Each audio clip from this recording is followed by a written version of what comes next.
So who was this Jonah? Jonah was a prophet of the one and only true God. And Jonah received an assignment that he didn't like.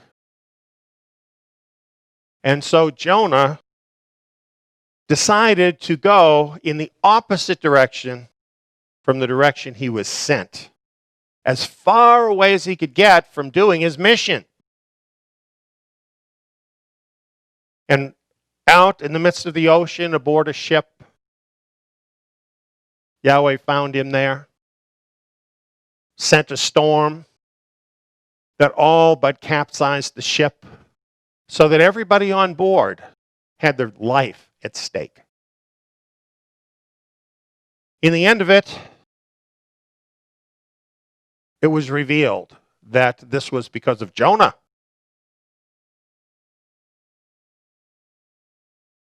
So the reluctant prophet was thrown over the bow of the ship into the frothy, stormy seas. Down, down, down he went into the depths of the ocean. As he looked up towards the surface and could see the light fading and fading, seaweed wrapped around his feet. His breath was taken away from him, and his life was sure to be gone. At that moment, Jonah was inhaled by a huge fish. In the belly of the fish, Jonah was as good as in the grave. Three days, Jonah was in the pit. 3 days, Jonah threw himself upon the mercy of his Creator. There's no return for a person that has this happen to them. And yet, as we see in our picture, the 3 days ended with Jonah still alive, vomited up onto the seashore. Jonah had a spirit in him, a reluctant spirit that was very different than Yeshua Messiah, who always chose to do his Father's will. But the scriptures use people, weak people, normal people, to illustrate for us truths about our Creator.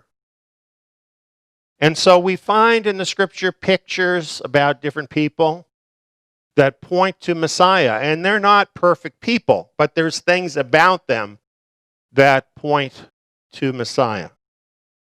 And I think we know about Jonah, 3 days in the pit, and then he was raised up.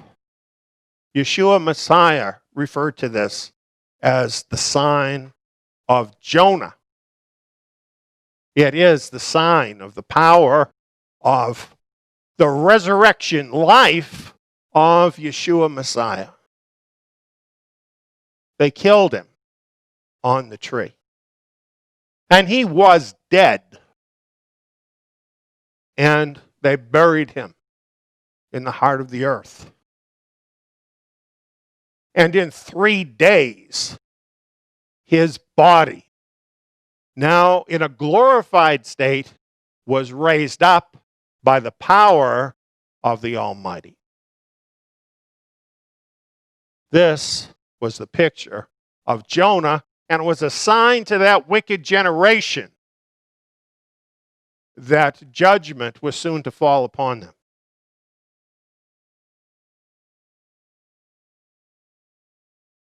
The prophet Jonah is also a picture of the remnant in the last days, the remnant of Israel. Unfortunately, the remnant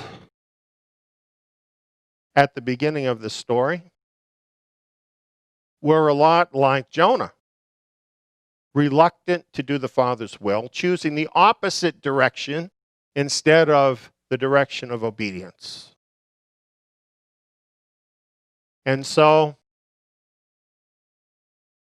they were scattered throughout the earth, effectively cast into the great deep, and they sunk deeper, deeper, deeper into this world and into the passing years, the passing centuries, and the passing millennia. Until, like Jonah, invisible in the belly of the fish, deep beneath the waves, the remnant of Israel have disappeared from the sight of all mankind. But Yahweh has been doing business with the remnant of Israel here in these last days, just as he did business with Jonah. And more, we have been coming to repentance. More and more, we are having our eyes opened, and we're seeing that we are indeed in exile in a foreign land, that we are as good as in the pit. And in the right moment, indeed on the third day,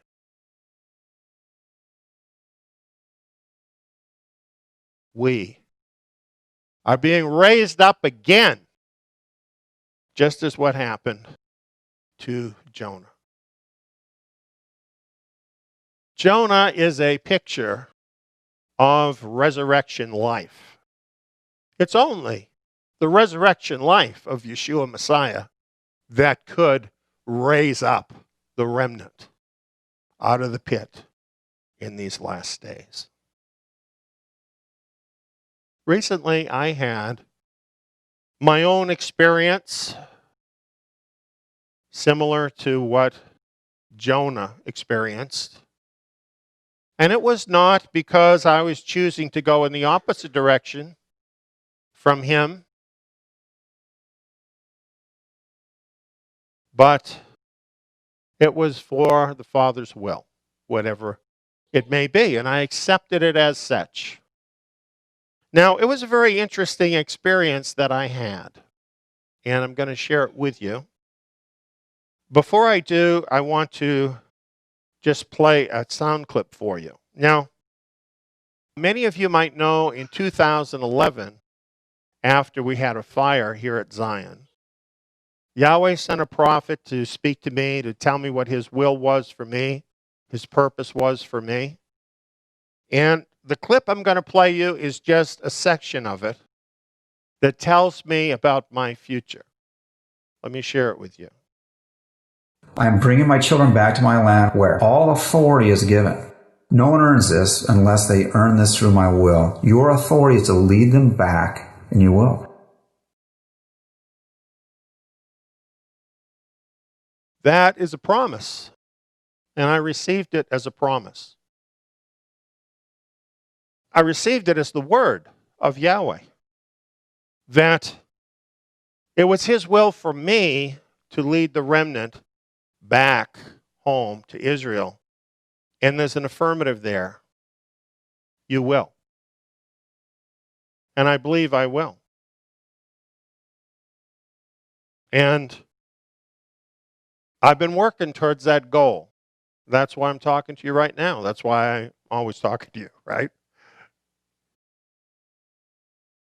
And yet, I just had my third heart attack.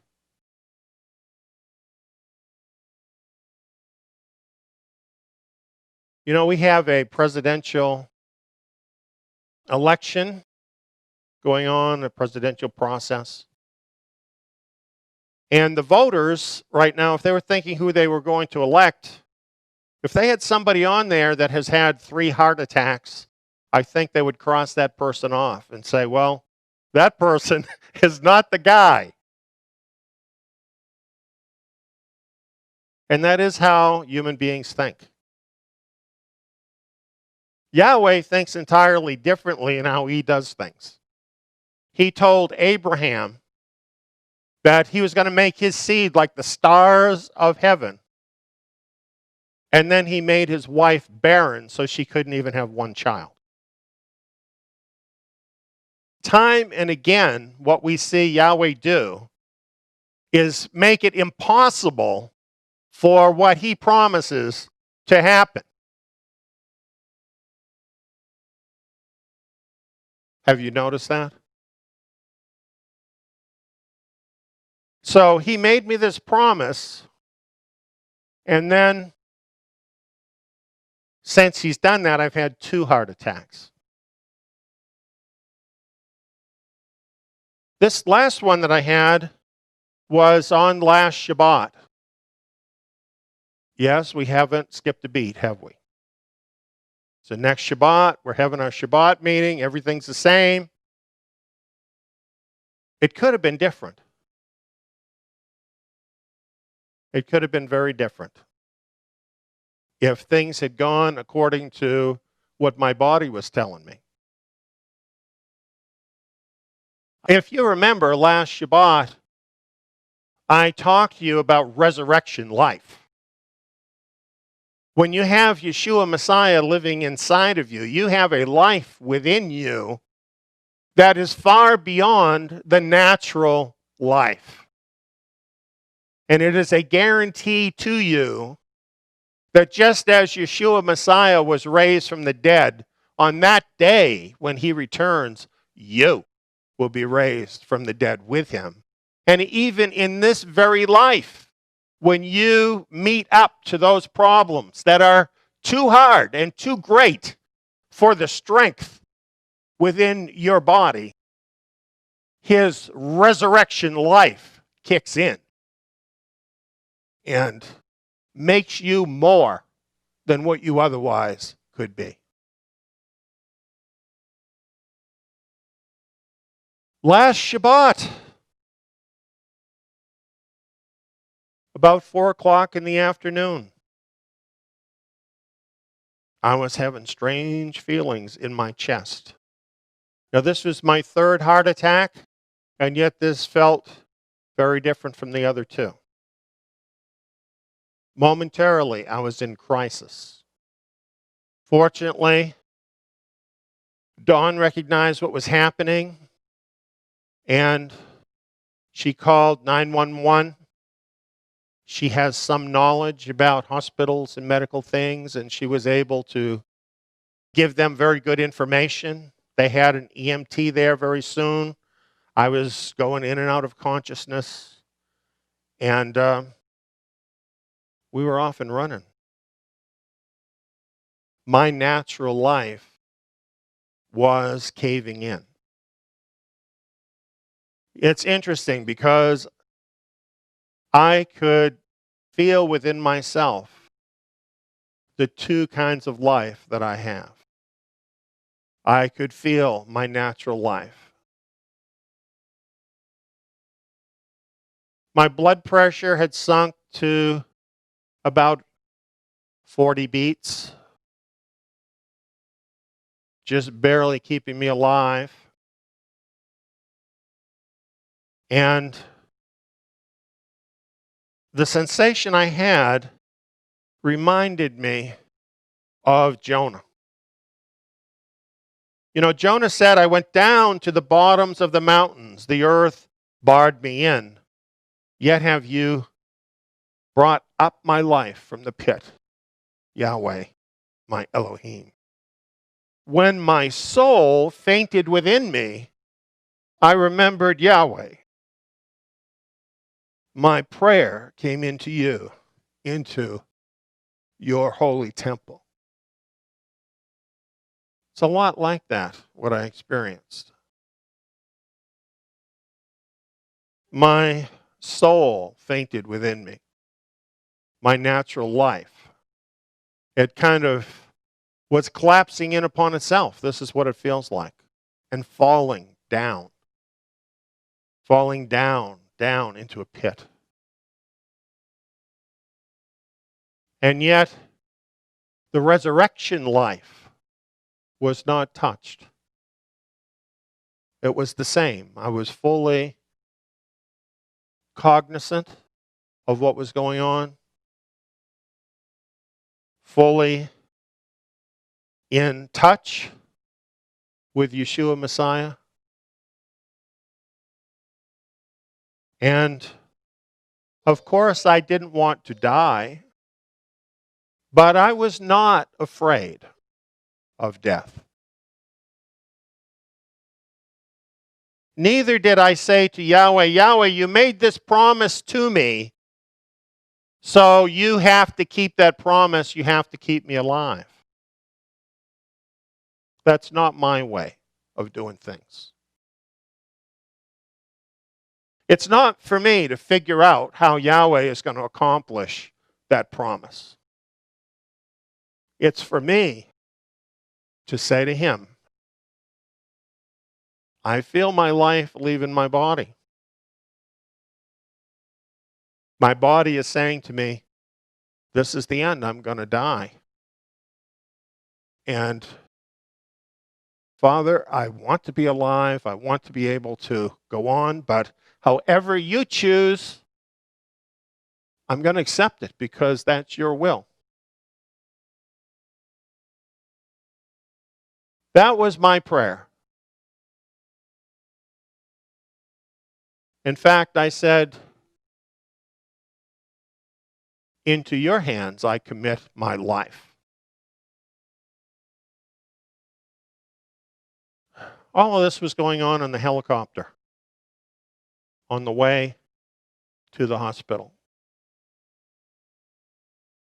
They had a crack team of heart people in there that got a hold of me and started doing all kinds of weird things to my body. And they were a great team. And I praise Yahweh that in every step of the chain of this event, starting with Dawn, going through the EMTs, the flight, everything that happened in the hospital, every single decision that was made about me was the right decision. My heart was all but stopped. So much so, in fact, that the blood began to coagulate in my veins. It was hardening inside my veins. And they infused various things into my body. I don't even know all of what they were. And they fought for my life for about 3 hours. And one of the things they did was so interesting. They infused this cold fluid into my body. It was to protect my brain from having brain damage.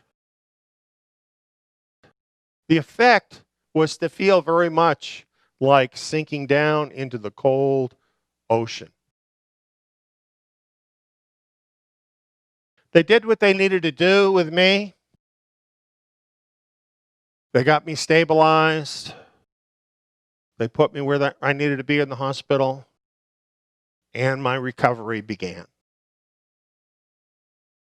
Like Jonah was in the fish for 3 days, I was in the hospital for 3 days. And my life returned to me very quickly, as you can see.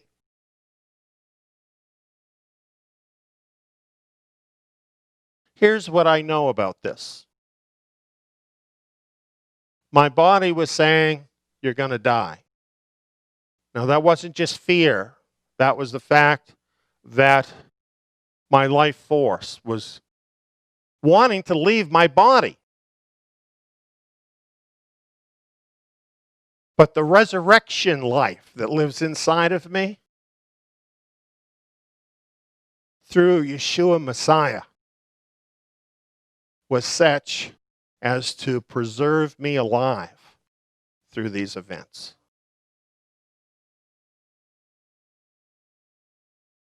It was interesting. I think it was the next day. I called home, talked to the folks at home. Of course, they had been praying for me. Many of you had been praying for me. I thank you so much. Your prayers really helped to buoy me up through this time. And they reminded me that they had listened to the Midrash that next morning. And it's, as you know, we have a schedule, right? Every week for the Midrash. The title of this one, Victory Over Death.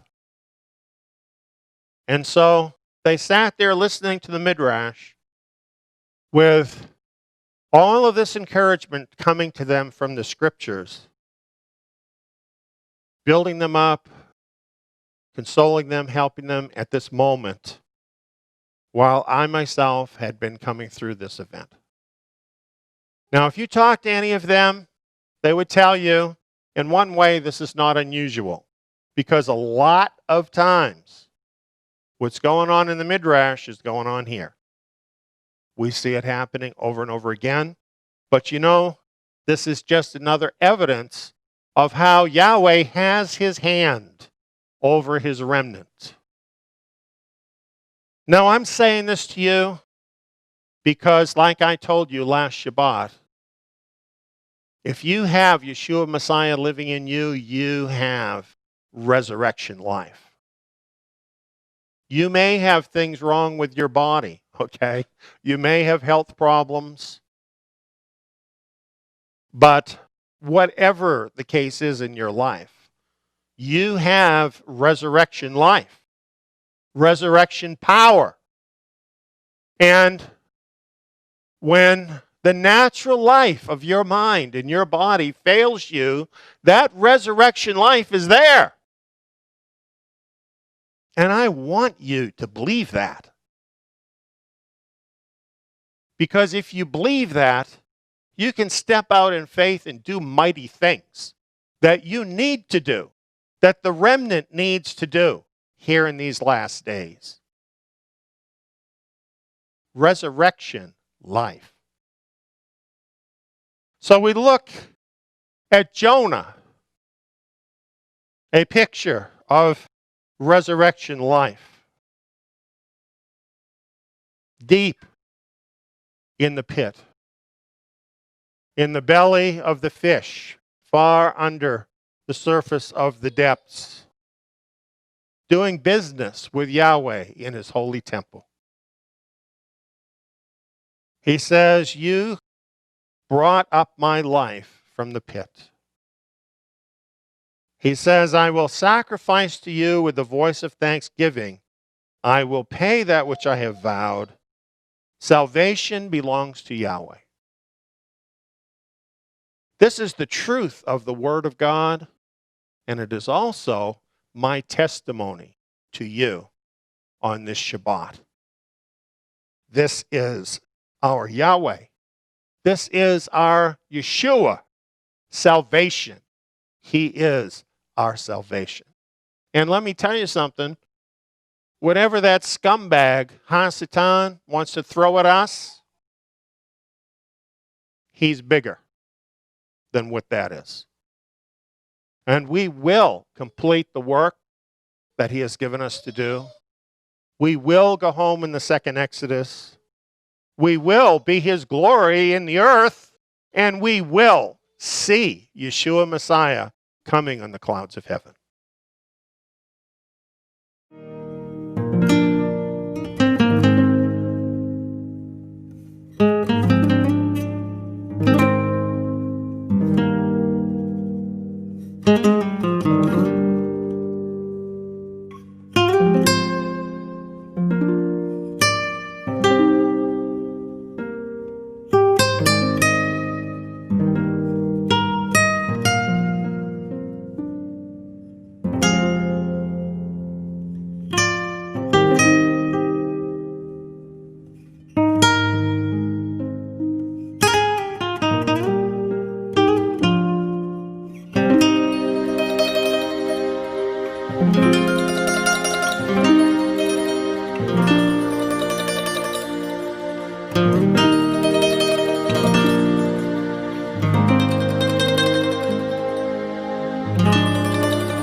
you.